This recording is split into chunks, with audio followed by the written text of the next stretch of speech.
Okay okay okay sir ಏನು ಹೇಳ್ತೀರಿ? ತುಂಬ ಚೆನ್ನಾಗಿದೆ. ಹ್ಞೂ ಸರ್. ಬೆಂಗಳೂರಿಗೆ ಹತ್ತಿರದಲ್ಲಿರುವಂತಹ ಒಂದು ವಾತಾವರಣದಲ್ಲಿ ಅನುಕೂಲಸ್ಥರು ಅನ್ನುವಂಥವರು ಗ್ರಾಮೀಣ ಸೊಗಡನ್ನು ಮೈಗೂಡಿಸ್ಕೊಂಡು ಈ ರೀತಿ ವ್ಯವಸ್ಥೆಗಳನ್ನ ಮಾಡುವಂಥದ್ದು ಅಪರೂಪ. ಅಂಥದ್ರಲ್ಲಿ ಇಷ್ಟೊಂದು ಹಸುಗಳನ್ನು, ಅದು ಬೇರೆ ಬೇರೆ ತಳಿಗಳನ್ನು ಅಷ್ಟು ಪ್ರೀತಿ ಮತ್ತು ಅದನ್ನು ಅತ್ಯಂತ ಎಚ್ಚರಿಕೆಯಿಂದ ನೋಡ್ಕೊಳ್ಳೋವಂಥದ್ದು, ಗಮನ ಕೊಡುವಂಥದ್ದು ಇವತ್ತಿನ ದಿನಗಳಲ್ಲಿ ಮತ್ತೊಮ್ಮೆ ಭಾರತೀಯ ಹಳ್ಳಿಯ ಪರಂಪರೆ ಪುನರುತ್ಥಾನ ಆಗ್ತಾ ಇದೆ ಅನ್ನುವಂಥದ್ದು ಖುಷಿ ಕೊಡುವಂಥ ಸಂಗತಿ. ಹಾಗಾಗಿ ಇದ್ರ ಜೊತೆಯಲ್ಲಿ ಅವರು ಕುರಿ, ಕೋಳಿ, ಹಾಗೆಯೇ ಇನ್ನೂ ಬೇರೆ ಬೇರೆ ಬೇರೆ ಬೇರೆ ಪ್ರಾಣಿಗಳನ್ನು ಸಾಕಿದ್ದಾರೆ. ಇದು ತುಂಬ ಒಳ್ಳೆಯ ಸಂಗತಿ. ಅಂದರೆ ಬೆಂಗಳೂರಿನಲ್ಲಿ ಬರೀ ಹಣ ಇದೆ ಅಂತ ಅಂದ್ಕೊಂಡವ್ರಿಗೂ ಹಣದ ಜೊತೆಯಲ್ಲಿ ಗ್ರಾಮೀಣದ ಬದುಕು ಇದೆ ಅನ್ನುವಂಥದ್ದನ್ನು ರಾಮಚಂದ್ರೇಗೌಡರು ಅವರು ತಮ್ಮ ಆನಂದವರು ತೋರಿಸ್ಕೊಟ್ಟಿದ್ದಾರೆ.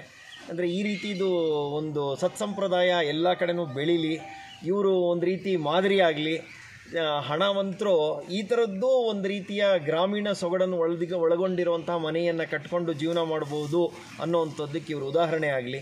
ತುಂಬ ಸಂತೋಷ ಕೊಡುತ್ತೆ, ಮನಸ್ಸಿಗೆ ಆನಂದ ಆಗುತ್ತೆ. ಇಂಥ ಮನೆಗಳು ಹೆಚ್ಚಾಗಲಿ. ರಾಮ ಮಂದಿರದಲ್ಲಿ ರಾಮನ ಪ್ರಾಣ ಪ್ರತಿಷ್ಠಾಪನೆ ಆಗಿದೆ.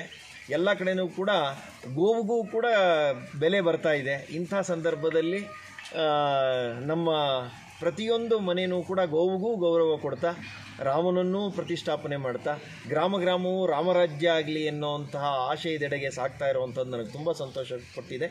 ಹಾಗಾಗಿ ಈ ಒಂದು ರಾಮಚಂದ್ರೇಗೌಡರು ಮತ್ತು ಆನಂದ್ ಅವರ ಈ ಫಾರ್ಮ್ ಹೌಸ್ ಏನಿದೆಯೋ ಇದು ಇಡೀ ಕರ್ನಾಟಕಕ್ಕೊಂದು ಮಾದರಿ ಆಗಲಿ ಅಂತ ಆಶಿಸ್ತೀನಿ. Thank you sir. Thank you.